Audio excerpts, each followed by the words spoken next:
Okay दोस्तों, good morning.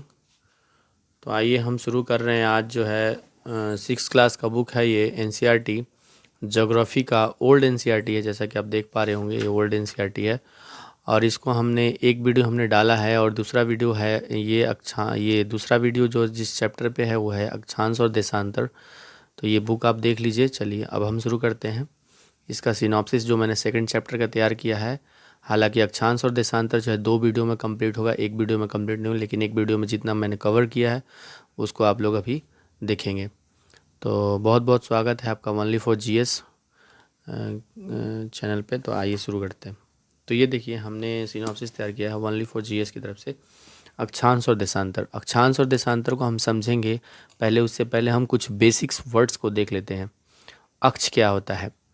उत्तरी ध्रुव और दक्षिणी ध्रुव को मिलाने वाली काल्पनिक रेखा जिस पर पृथ्वी घूर्णन करती है उसे हम क्या कहते हैं? अक्ष कहते हैं। सिंपल से आपको याद रखना है कि उत्तरी ध्रुव और दक्षिणी ध्रुव, यानी अगर मैं यहाँ फिगर बनाऊँ तो ये अगर फिगर बनता है तो उत्तरी ध्रुव यानी उत्तरी ध्रुव से दक्षिणी ध्रुव को मिलाने वाली जो रेखा है वो क्या कहलाती है? वो है अक्ष कहलाती है। इसी पे जो है पृथ्वी जो है घूर्णन करती है। अब आप सोच रहे होंगे कि उत्तरी ध्रुव और दक्षिणी ध्रुव कैसे बना दिया मैंने। तो इसका जो है, आप अगर पृथ्वी को देखेंगे तो पृथ्वी गोल है ना। तो ये जो है उत्तरी ध्रुव हो जाएगा ऊपर वाला, ये है दक्षिणी ध्रुव। तो उत्तरी ध्रुव और दक्षिणी ध्रुव को मिलाने वाली जो रेखा होगी वो क्या होगी? अक्ष होगी। तो ये समझ गए होंगे आप। ध्रुव क्या होता है?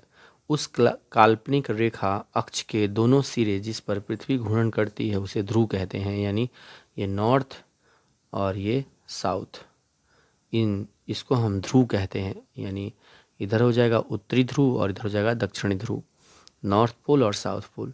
ठीक है, ये आप समझ गए होंगे। अक्षांश वृत्त क्या होता है? अक्षांश वृत्त, विषुवत वृत्त या विषुवत रेखा, मैंने देखी यहाँ पे कन्फ्यूज़न ना हो इसलिए मैंने यहाँ पे नोट डाउन किया कर दिया है कि जो विषुवत वृत्त है वही विषुवत रेखा है के समानांतर खींची हुई काल्पनिक रेखा अक्षांश वृत्त कहलाती है। यानी सिंपल सा, ये विषुवत रेखा को ही अक्षांश वृत्त कहा जा रहा है यहाँ पे। इसमें कन्फ्यूज़न की बात नहीं है। विषुवत रेखा को ही अक्षांश, यानी जो पृथ्वी के बीचों बीच यानी 0 डिग्री से जो गुजरती है उसको ही यहाँ पे क्या कहा जा रहा है? अक्षांश वृत्त कहा जा रहा है। तो ये बेसिक्स कुछ आप वर्ड समझ गए होंगे। अब आइए हम देखते हैं अगला जो है आगे क्या है। तो आगे देखिएगा, ये है पूरा डिटेल हमने यहाँ पे किया हुआ है, तो इसको समझना होगा आपको। ठीक है, तो आइए देख लेते हैं इसको। तो यहाँ पे देखिएगा ध्यान से, पहले फिगर में आप देखिएगा, पहला फिगर आपको दिख रहा होगा। तो मैं यहाँ पे आपको बताना चाहूँगा, पहले फिगर पे फोकस कीजिएगा पहले। तो देखिए, जो विषुवत रेखा होता है वो पृथ्वी के 0 डिग्री को 0 डिग्री से गुजरता है, यानी पृथ्वी को 2 बराबर भागों में डिवाइड करता है। अच्छा, ये सब रेखाओं की जो मैं बात कर रहा हूँ ये सब काल्पनिक रेखा है। इसको ये मत समझिए कि पृथ्वी पर जाकर किसी ने रेखा को खींचा होगा या किसी ने इस रेखा को जो है वहाँ पे दर्शाया है। बस ये सारा चीज़ मैप पे हुआ है ताकि हम पृथ्वी को अच्छे से समझ सकें और हम लोकेशन और टाइम का पता लगा सकें। तो आइए देख लेते हैं। तो यहाँ पे है विषुवत रेखा। इसका 3 नाम होता है दोस्तों। एक होता है विषुवत रेखा, एक होता है भूमध्य रेखा, एक होता है इक्वेटर।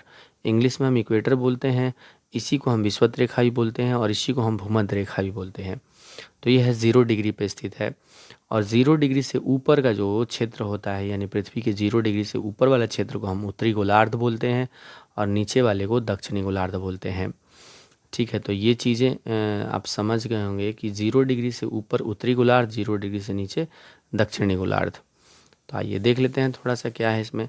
ऐसी काल्पनिक रेखा या अक्षांश रेखा। अच्छा, ये भी तो आपको कन्फ्यूज़न क्लियर कर दूं कि ये जो विषुवत रेखा या इक्वेटर या भूमध्य रेखा जो है ये भी एक अक्षांश रेखा है, क्योंकि अक्षांश रेखा हमेशा पूर्व से पश्चिम की खींची जाती है और देशांतर रेखा हमेशा उत्तर से दक्षिण खींची जाती है। यानी जो खड़ी लाइन होगी वो हमेशा देशांतर होगी और जो ये सपाट लाइन है वो हमेशा अक्षांश रेखा होगी। तो ये ध्यान रखिएगा कि जो इक्वेटर है, ये क्वेश्चन हो सकता है कभी आ जाए एग्जाम में कि बताइए विषुवत रेखा क्या अक्षांश रेखा है या नहीं है। तो बिल्कुल है, इसमें कोई संकोच की बात नहीं है। तो इसके ऊपर उत्तरी गोलार्ध, इसके नीचे दक्षिणी गोलार्ध। विषुवत रेखा इक्वेटर क्या होता है? ऐसी काल्पनिक रेखा या अक्षांश रेखा जो पृथ्वी को दो बराबर भागों में बांटती है और 0 डिग्री से गुजरती है। आई थिंक इस बात को आप समझ गए होंगे, तो नोट डाउन कर लीजिएगा कि ऐसी काल्पनिक रेखा जो पृथ्वी के दो बराबर भागों में बांटती है, ऊपर में उत्तरी गोलार्ध, नीचे दक्षिणी गोलार्ध। अब आइए देखते हैं यहाँ पे सेकंड फिगर पे आप ध्यान दीजिएगा। यहाँ पे एक फिगर मैंने बनाया है, ये ऊपर में 0 डिग्री के जस्ट ऊपर एक रेखा गुजरता है, उसे कहते हैं कर्क रेखा। और ये जो कर्क रेखा ये भी एक अक्षांश रेखा है और ये 23.5 डिग्री पे स्थित है और जस्ट 0 डिग्री के नीचे ही 23.5 डिग्री पर स्थित है मकर रेखा, यानी इंग्लिश में हम बोलते हैं ट्रॉपिक ऑफ कैंसर, और मकर रेखा को हम इंग्लिश में बोलते हैं ट्रॉपिक ऑफ कैप्रिकॉन। और विषुवत रेखा का इंग्लिश तो आप जान ही चुके हैं, इक्वेटर। ठीक है, तो ये 3 रेखाएं हैं, जो तीनों रेखाएं हैं अक्षांश रेखा हैं, क्योंकि मैंने बताया कि जितनी भी ऐसी लाइंस खींची हुई होंगी पृथ्वी पे जो पूर्व से पश्चिम की ओर गुजरी हैं या पश्चिम से पूर्व की ओर गुजरी हैं, वो सारी लाइंस क्या होंगी? अक्षांश रेखा होंगी। तो आइए यहाँ पे देख लेते हैं। तो पृथ्वी पर 3 मुख्य रूप से अक्षांश काल्पनिक रेखा गुजरती है। अक्षांश, अच्छा काल्पनिक का मतलब यहाँ समझ रहे हैं आप? यहाँ काल्पनिक जो शब्द यूज़ किया गया है, काल्पनिक का मतलब ये होता है कि रियल में नहीं है ऐसी कोई रेखा, इसको कल्पना किया गया है। समझ रहे बात को आप?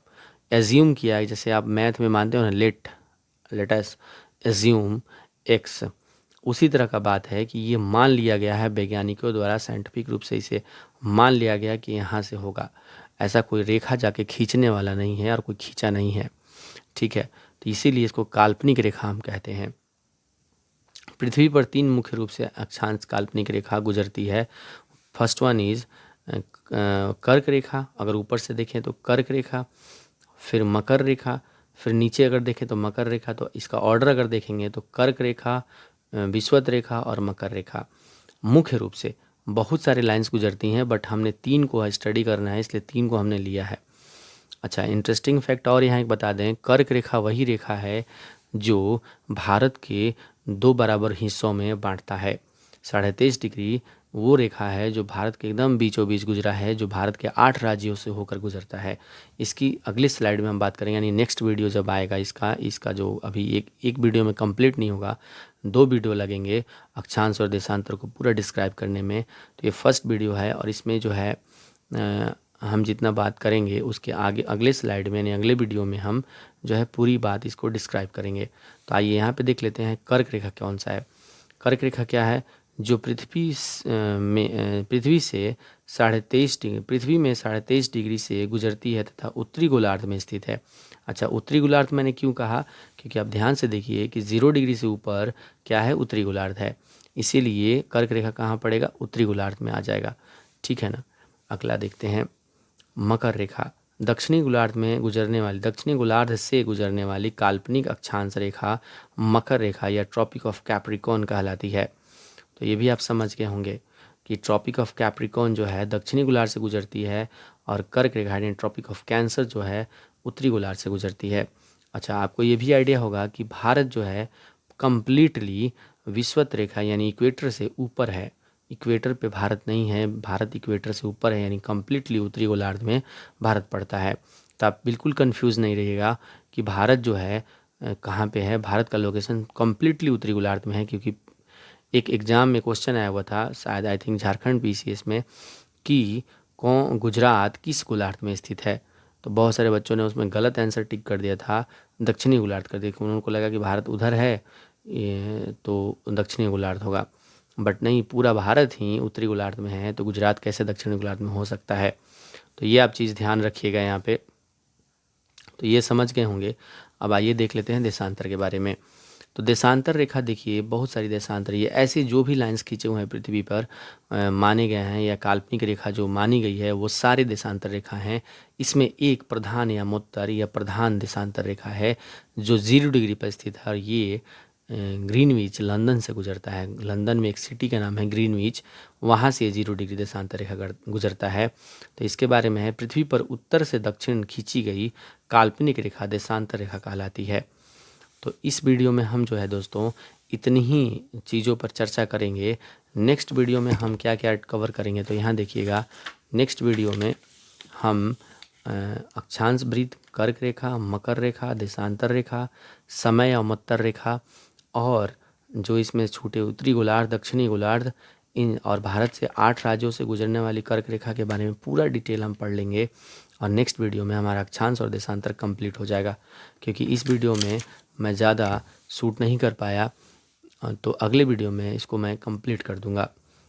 तो इस तरह से जो है इस वीडियो को इतना ही रखते हैं।